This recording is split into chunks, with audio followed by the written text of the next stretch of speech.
আসসালামু আলাইকুম, welcome to Sharmili kitchen. আজকে আমার বলবো না, আজকে বলবো আমাদের রেসিপি মাটির চুলায় লবণীয় হাঁসের গোস্ত ভুনা। কারণ আজকে আমরা সবাই মিলে চড়ুই ভাতি খেলছি। সবাইকে নতুন বছরের শুভেচ্ছা, হ্যাপি নিউ ইয়ার।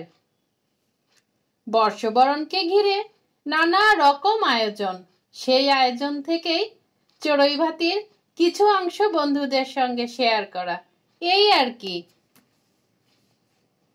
আশা করছি আপনাদের কাছে ভিডিওটি ভালো লাগবে।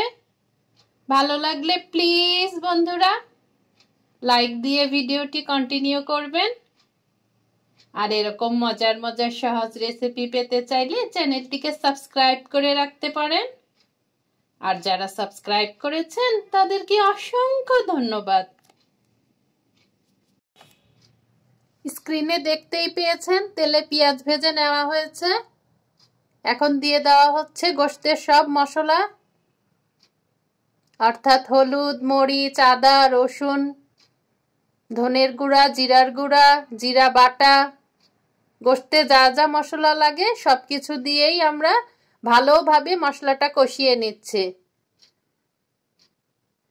কষিয়ে নিয়ে তারপরে হাঁস পরিষ্কার করে আমরা সিদ্ধ করে রেখেছি, সেটা দিয়ে ভালোভাবে কষিয়ে নেব।